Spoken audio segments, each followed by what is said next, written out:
Welcome to Chapter 4, Section 9. Chapter 4 is about applications of differentiation, and in this section we're going to look at antiderivatives. In this video I will follow slides that were provided for Stewart's calculus book, Early Transcendentals, 8th edition, and I'm going to walk through these slides and make some comments on what this author has said on the topic. I'll make some comments on already worked out solution processes, and then I'll toggle over to a notepad and work out some problems that are very similar to ones that I've assigned my own students in order to look at some other variations on problems that pertain to the topic of antiderivatives.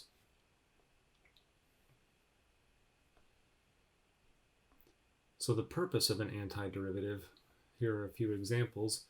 A physicist who knows the velocity of a particle might want to know its position at a given time, and an antiderivative could help us figure that out. An engineer who's measuring a variable rate at which water is leaking from a tank wants to figure out the amount of water leaked out over a certain period of time. The antiderivative will help us do that. We're not actually going to solve that particular problem in this section, but what we're talking about in this section is going to prepare you for what comes next, perhaps in your next chapter. I know in my own classroom, we're going to take this material and we'll very soon be solving that, pretty much that specific problem.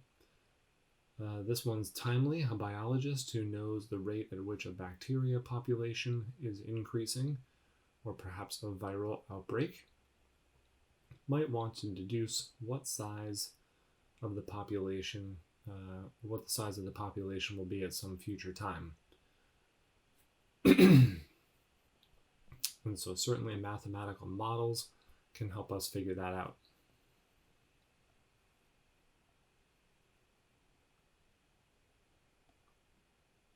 So in each case, what we're trying to do is, given some particular function, we're trying to find what is called its antiderivative. It's almost like we're working with the answer of a derivative problem, and we're trying to figure out what the question was.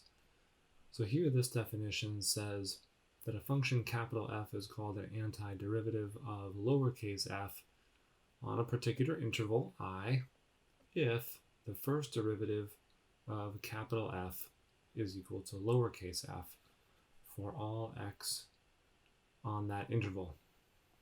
So that is a formal definition of what we were just saying about starting with an answer to a derivative question and working our way back to the question. So here is a more specific example. Let's say you already took the derivative of a function capital F, and you've ended up with an answer of lowercase f, and lowercase f is equal to x squared. What might have been the original function? And the author here is reminding us that if we keep the power rule in mind, capital F might have been this function. And if you quickly in your head take the derivative of this, taking the exponent, multiplying it by the leading coefficient, 1/3, 1/3 times 3 certainly reduces to a 1, and then you decrease that exponent of 3. Decrease it by 1, it becomes a 2, and you have x squared. So the derivative of capital F is x squared, and that's what we're calling lowercase f, which matches. Okay, so instead of taking the derivative of capital F and having our answer be x squared, we're doing that process in reverse. We're starting, in fact, with x squared, and the answer is 1/3 x cubed. The interesting part, or an interesting part about this, is that we could have had that most of that discussion just now, and in terms of starting with the answer as the question, that analogy is going to get irritating pretty quickly. So let me phrase it like this. What if, instead of starting with this function, taking its derivative and getting x squared, what if we had started with this function and taken its derivative? What is the derivative of capital G of x? It is also x squared. Well, if the derivative of capital F equals x squared and the derivative of capital G equals x squared, how am I supposed to know what the antiderivative of x squared is? Is it 1/3 x cubed? Is it 1/3 x cubed plus 100? How am I supposed to know? Initially, you don't know. And since you don't know if there's actually supposed to be,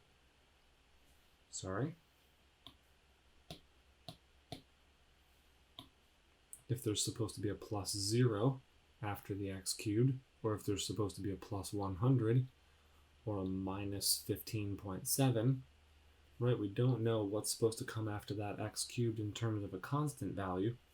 And since we don't know, what we do is we allow the opportunity for there to be some constant value. Maybe that constant value is 0, as was the case up here. Maybe that constant value is positive 100 or negative 100. We don't know. So we leave that door open, so to speak. So Theorem 1 here is saying more specifically what we just said kind of casually, is that if you're taking the antiderivative of lowercase f and you end up with capital F, you do need to include that arbitrary constant value of typically c. I know that when I was learning this in a calculus class at the high school level and then at the college level, it's always been plus c at the end of initially at the end of an antiderivative. Why is it c? I don't know. That's a good question.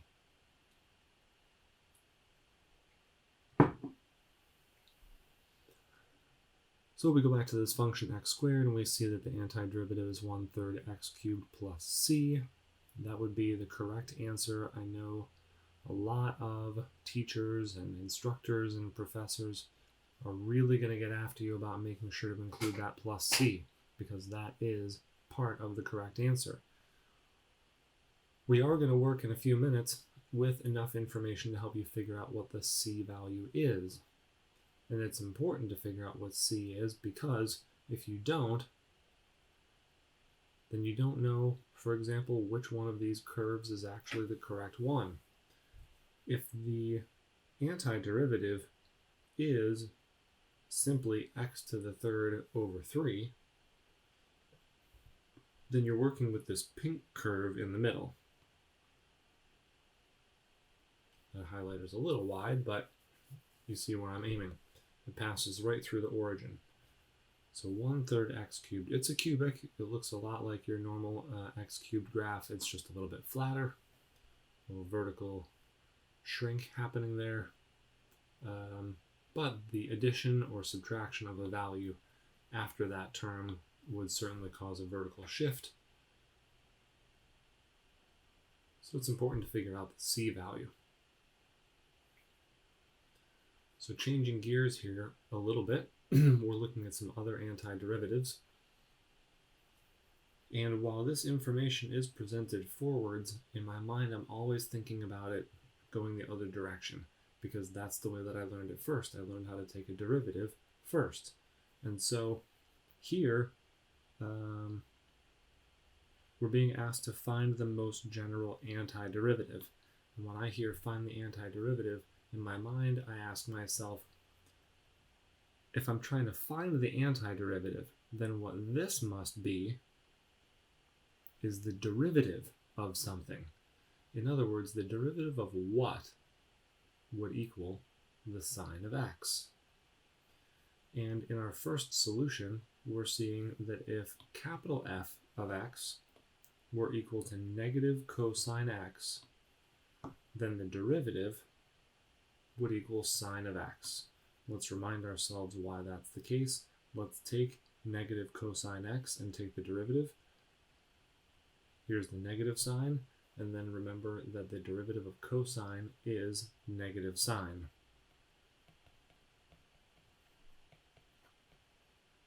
And so that works. It equals the sine of x. Therefore, we'll say that the antiderivative of negative cosine x is, the antiderivative of sine of x is negative cosine x plus c. You're going to need to probably, if you're doing online assignments, which at the time of the recording of this video, everyone's doing online assignments. I recorded this video on, what is the date today? April 3rd, 2020. So we are not neck deep in COVID, but waist deep in COVID right now. So everyone is doing online learning at the moment. It's the least of the challenges going on in the world right now. Let's look at part B. We're being asked here for the antiderivative of 1 over x, and the author is reminding us that the derivative of the natural log function is 1 over x. And so if we're trying to find the antiderivative of 1 over x, instead of us going this direction, we're going this direction. From 1 over x back to the natural log of x. And because of the domain of the natural log function, your input value has to be positive. It can't even be 0. It has to be legitimately strictly positive. And so that's why we're seeing these absolute value bars in here. If we were restricting the interval, we wouldn't need to have the absolute value bars. If you've got the entire number line available to you, and the only declaration is that you're saying that x is not allowed to equal 0, and you're planning on plugging in a negative x value, then you need to have those absolute value bars in there. And as we talked about moments ago, the plus c does need to be on the end of that statement to allow for a vertical shift in the graph, to allow for that constant value to potentially be added on to the end of your antiderivative function. In part C, this is a very valuable process that we're going to talk about here. Remember that part C was asking us to take the antiderivative of x to the n, and we don't have to worry about an n value of -1, which is nice. So we're taking the antiderivative of x to the n. And what that leads us to, let's talk about it the way that we know it best. First, if we're taking, let me adjust this. If we're taking the derivative of this expression, so n plus 1 is a constant value, we could very easily write this as taking the derivative of 1 over n plus 1 times x to the n plus 1. That might make it a little more familiar to some of us. If we're taking the derivative of that expression, we would take the exponent, multiply it by the coefficient, so you'd have n plus 1 over n plus 1, which would cancel out, and then you would decrease this exponent by 1, turning it into an exponent of n, because n plus 1 minus 1 is just n. So the derivative of this expression right here ends up equaling x to the n. Okay. And there's the n plus 1s canceling out.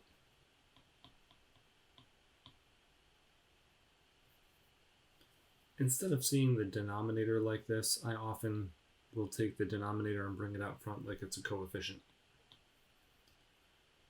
Okay, so what that means, generally speaking, is that the antiderivative of x to the n is this expression here. How do you change x to the n into this term right here, it's the opposite of the derivative process. It's the antiderivative. So instead of taking the exponent, multiplying it by the coefficient, and then decreasing the exponent by 1, we're doing that process in reverse. We're taking this exponent of n, and we're increasing it by 1. Now it's n plus 1. And then we're dividing by that new exponent, which is 1 larger than it used to be. Of all the processes that you're going to use in antidifferentiation, my guess is that's the one you're going to use most frequently. You probably have one of these provided for you. This is a table of antiderivatives. And it's almost comical. Almost. And the reason I say that is because, for example, what's the derivative of the natural log function? The derivative of natural log of x is 1 over x. What's the antiderivative of 1 over x? Why, it's the natural log of the absolute value of x.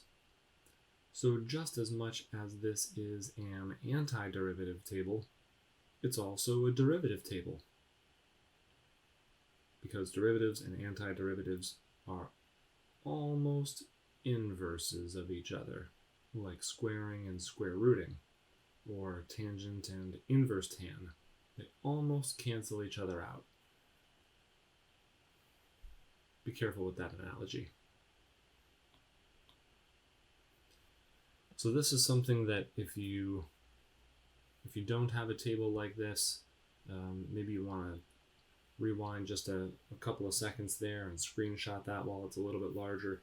Maybe you could crop it and print it and tape it into a notebook, or just transcribe it by hand if you don't have that already. It's a valuable table. I'm not, as you may or may not know, the kind of person who memorizes stuff. I've got enough stuff in my head already. I don't memorize these kinds of things. My biology students, fantastic at memorizing. I, however, not so much. Wasn't a great history student, just couldn't memorize it and keep it all together. In math, a lot of this stuff connects and I can remember it. But even a lot of these things I can't remember. So if you're going to have to memorize some of these things for whatever course you're taking, you might want to start early, because some of us are better at memorizing than others. This one, the derivative of sine is cosine. The antiderivative of negative cosine is sine. It's a little bit tricky there. Tangent going to secant squared, secant going to secant tan. These trig ones are pretty important, let's say. The inverse and the inverse trig functions, I didn't see a lot of those when I was learning this material, so I would have to refer back to a table if I ran into a question involving one of those expressions.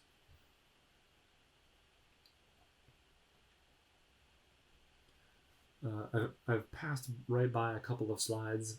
I didn't find the way that those were phrased to add clarification for me, but if you want to go back and pause on those and give them a read and see if they add clarification for you, either now or while you're trying your homework assignment, I invite you to have a look at those. As far as definitions are concerned, an equation that involves the derivatives of a function is called the differential equation. There's an entire course called differential equations at the undergraduate level, at the graduate level. So that's an important definition. That's a real thing. The general solution of a differential equation, in other words, once you take the derivative equation, so to speak, and you antiderivative it and get back to the original equation, so to speak, remember you've got that plus c value at the end of it, so that statement that involves the plus c is called the general solution.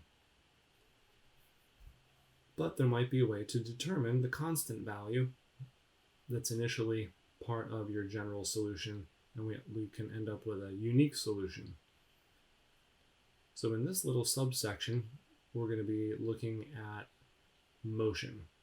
And motion is a convenient sort of example to use when we're talking about derivatives and antiderivatives, because there are three things that are connected by the derivative and antiderivative. You might recall that the derivative of the position function is equal to a velocity function, and the derivative of a velocity function is equal to the acceleration function.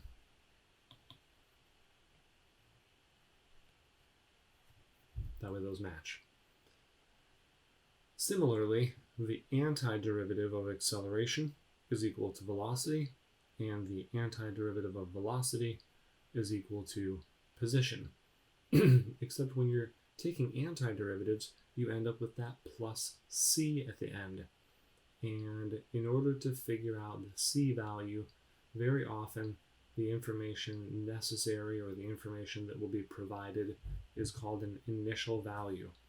And initial, right, means what's happening at the beginning. So the position in the beginning would be your position function s with a time value of 0. Time is equal to 0 because we're at the beginning, we're at the start. And the initial velocity can be determined by taking a 0 and plugging it into your velocity equation.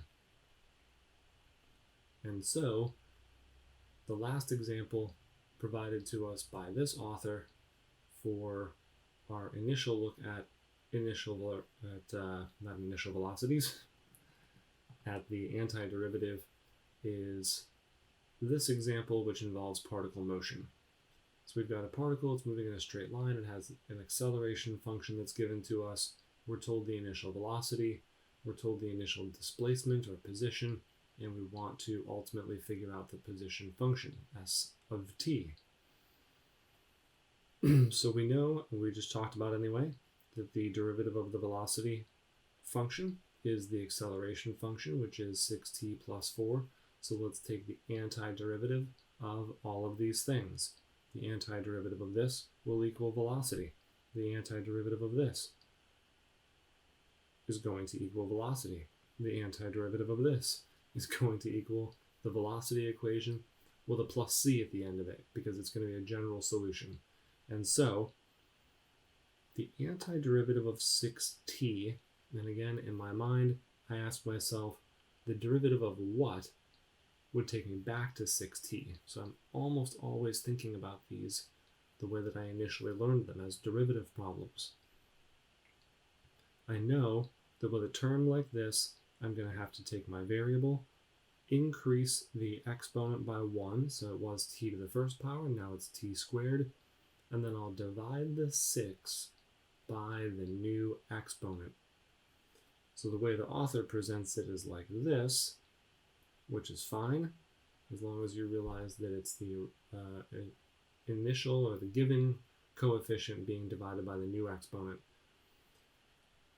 The 4, which is a constant value, when we take the antiderivative of that, if you'd like, you can think of 4 as equaling 4t to the 0, because anything to the 0th power is equal to 1, except for 0.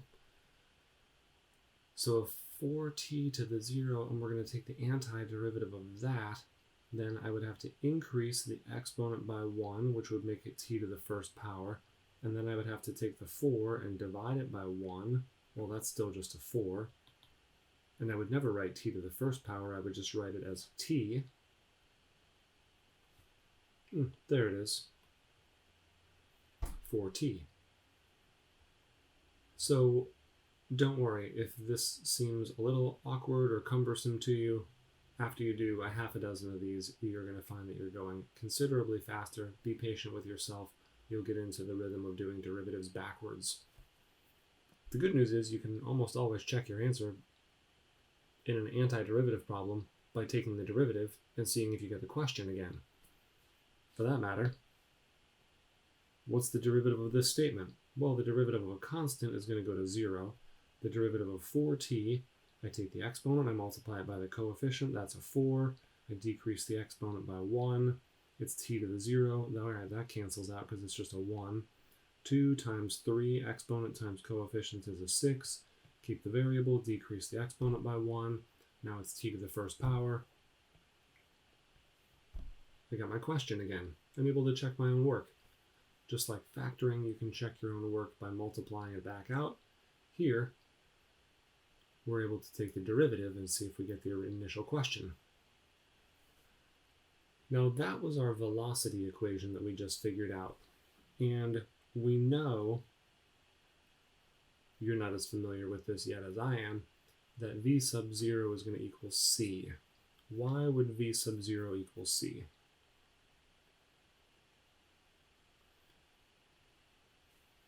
Let's come back here, look at the right-hand side of this equation. This is our velocity equation, and if I plug in a 0 for t, what happens to this term right here? It turns into a 0. And if I plug in a 0 for t here, this term turns into a 0. So all of a sudden it's a lot more clear. The v, our velocity function with a 0 plugged into it, is equal to only that constant value. Okay, so that takes us on to the next slide, where we're noting that v of 0 is equal to c. I already have some notes written in here reminding us that our c value is -6. Therefore, plugging in the 0 to our velocity function zeroes out the first term, zeroes out the second term, leaves us with the constant value of c, but we know that that is going to equal, the entire statement is going to equal -6. Therefore, our c value must be -6. If it is, which it is, then if you come back up to the very top of your screen, this c value right here, therefore, is actually -6, which turns this statement into 3t squared plus 4t minus 6, which, if you look at the middle of your screen, we're seeing that our velocity equation is just that. Now we're going to do that process again because we want to take the velocity equation and turn it into the position equation. So I'm going to speed that explanation up a little bit. We're going to take the antiderivative again. I'm going to increase this exponent by 1, which makes it t to the third, and I will divide by the new exponent. So there's the t to the third, there's the original coefficient of 3, there's the new division by 3, because we're dividing by the new exponent. That is the process of taking the antiderivative of x to the n, or our variable being raised to a constant power. Same process here. Increase the exponent by 1, divide the coefficient by the new exponent. Same thing's happening here. This was originally t to the 0 after the 6.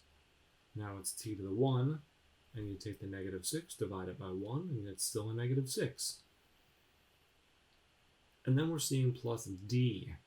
Because in the first part of this problem we used the constant value c, we want to use a different letter to represent this constant value so that we're not tempted to think that this is also a -6.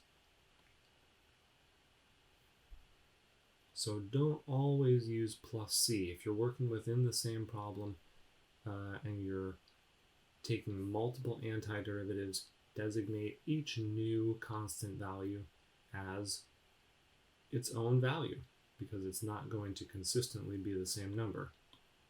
So we've got our plus d there. The author has already cleaned up this portion of our position equation or displacement equation. The 3's canceled, the 4/2 reduced. We now have this as our position equation. We know that the initial value, the initial displacement, we were told, is equal to +9. Plugging in a 0 for our t value, into each of these first three terms is going to zero out all three of those terms, leaving us with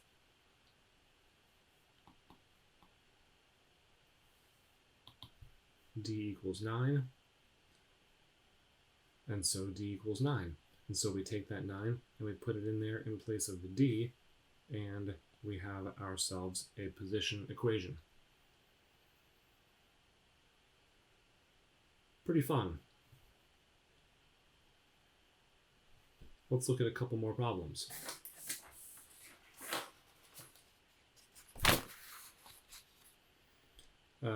In my students' homework assignment, the processes that we just talked about are pretty much going to cover them for problems 1 through 3 on their homework and problem number 5, although they'll have to do a little bit of initial preparation, maybe I should say, before they can proceed to take the antiderivative.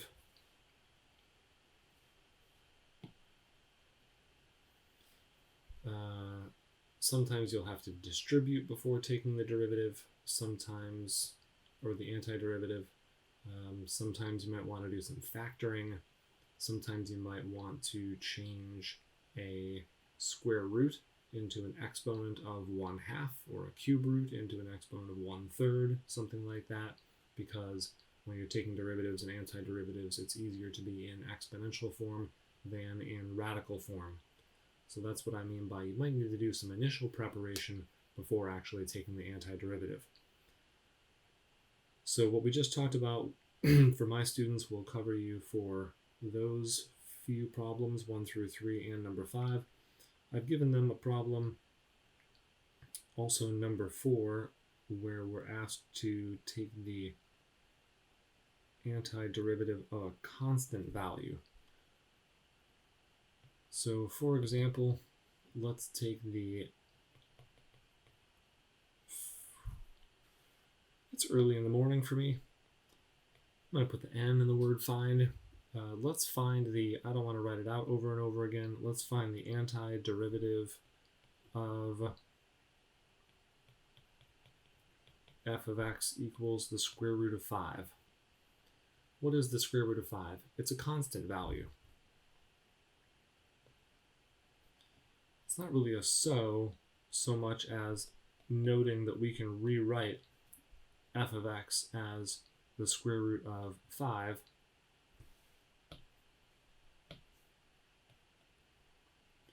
times x to the 0. That really helps me because when I go to take the antiderivative, I'll write that as capital F of x. I can, let's turn that into an arrow. There we go. So therefore, capital F of x, the antiderivative, is, I can take my variable which had an exponent of 0, I can increase it by 1, so now it's a 1. I take my original coefficient, I divide it by the new exponent, and of course both of those clean up very quickly, and we end up with the square root of 5 times x. Don't forget to put in your constant value. This is a general solution, and you would need to know a little more information in order to actually determine your c value. So taking the the antiderivative of a constant value is kind of special because initially there's no variable, and then all of a sudden there is one to the first power. Let's look at a trig problem.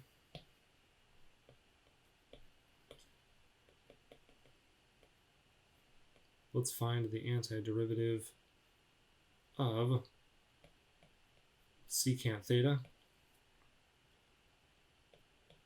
times tan theta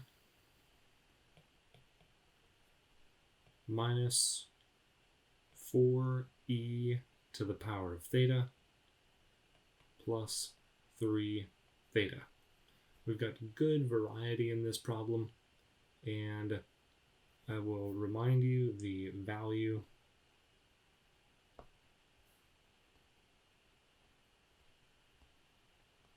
of having some kind of a derivative or antiderivative table. Sorry for all the scrolling.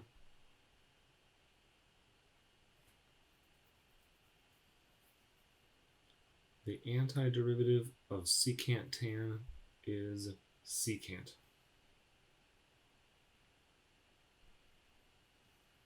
The antiderivative of secant tan is secant.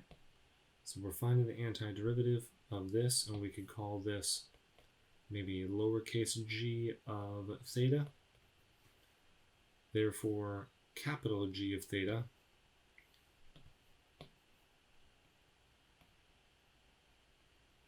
so that's going to be our antiderivative is equal to, we said that the antiderivative of secant tan is secant theta.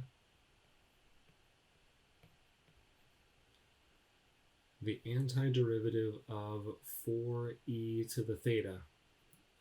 E to the theta was in that table that we were just looking at. Excuse me. Think of it as a reverse derivative problem. What's the derivative of 4e to the theta? Well, the derivative of e to a function is e to that function times the derivative of the exponent function. Here we would be taking the derivative of theta in terms of theta, so it would just turn into a 1. So conveniently, although somewhat confusingly, the antiderivative of negative 4e to the theta is negative 4e to the theta, because the derivative of negative 4e to the theta would be negative 4e to the theta. Math is so much fun. And then our last term, don't forget that theta here is operating as a variable, just like an x value or a y value.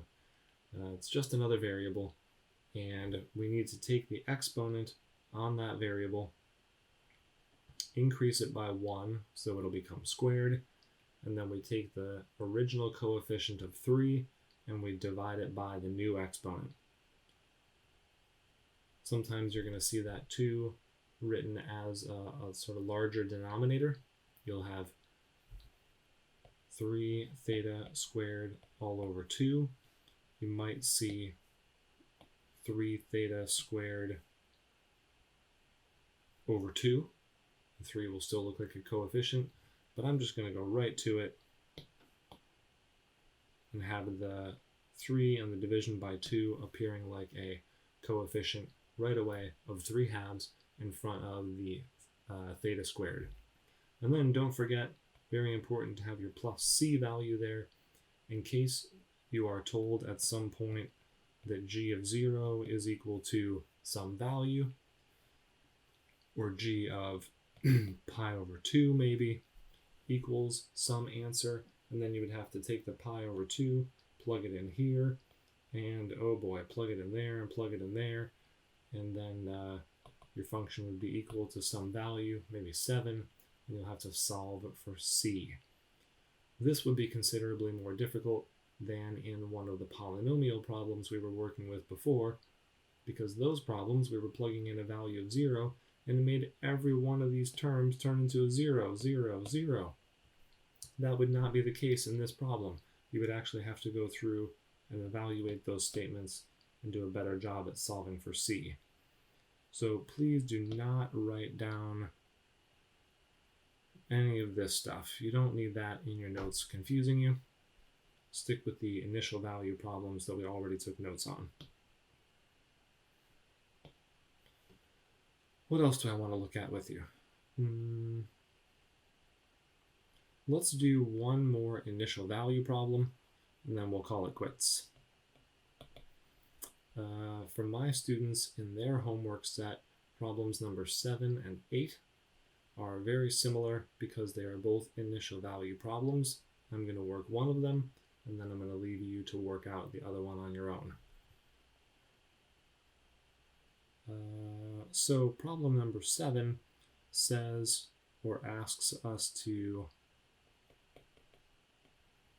find function f if we're told that the first derivative of our function is equal to 2 plus 3 times the square root of x, given the additional piece of information that f of 9 is equal to 70. Now this is not really an initial value problem because this says 9 and not 0, but it is reminiscent enough of an initial value problem because we're being given an additional piece of information which is going to help us figure out our c value. So instead of getting a general solution at the end, we'll have a specific solution. So let's get started. First, let's take the antiderivative of f prime of x.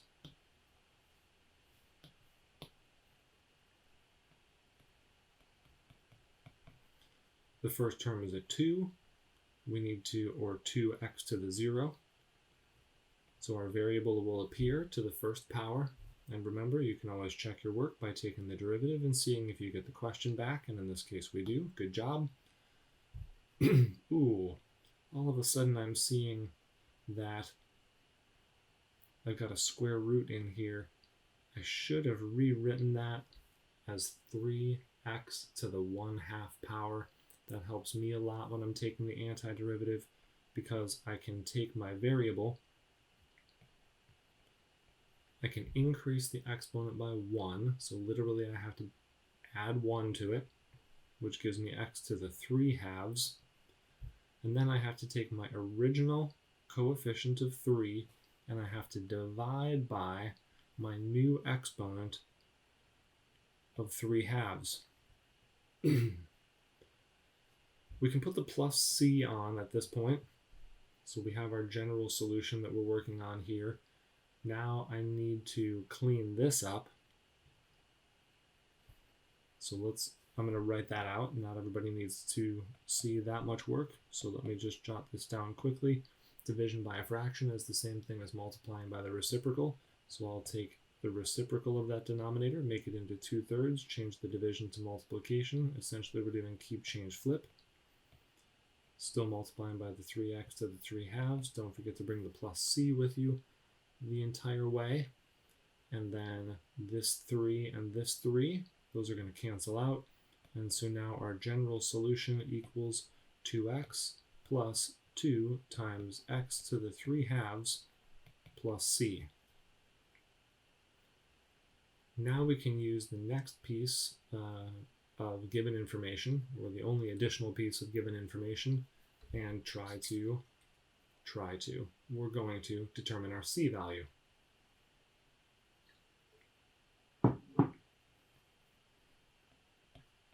F of 9 works the same way it always does. What are we doing with the 9? We're just plugging it in. So I've got 2 times 9 plus 2 times 9 to the 3/2 power plus c, except now we know that this is equal to 70. So where we're going to be doing all of our work is here. We're solving this equation for c. 2 times 9 is 18, plus 2 times, now you might be out of practice, but 9 to the 3/2, the exponent of 3/2 in the denominator, the 2 is telling us to take a square root, and in the numerator, the 3 is telling us to cube this.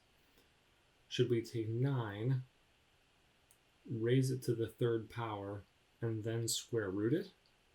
What's 9 to the 3rd power? A number that's larger than I want to have to deal with. But what's the square root of 9? That is 3. I like the idea of taking the square root of 9 first and getting 3, and then what's 3 to the 3rd power? 3 times 3 is 9, times 3 is 27. That was much easier. So we've got 2 times 27 plus c still equals 70. 27 times 2 is 54. 54 plus 18, 54, 64, 72.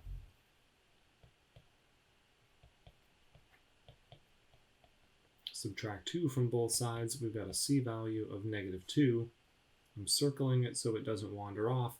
What am I going to do with it?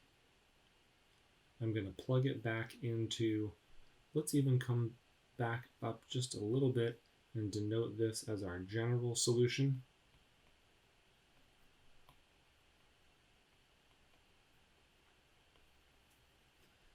I'm going to take my c equals -2. What's happening? There we go.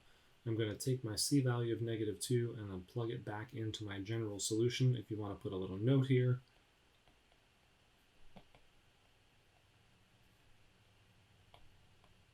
plug it into general solution, and we'll have a final answer that says f of x is equal to 2x plus 2x to the 3/2 minus 2. And you have performed antidifferentiation in an initial value problem. Nice work. Thank you so much for joining me. See you again.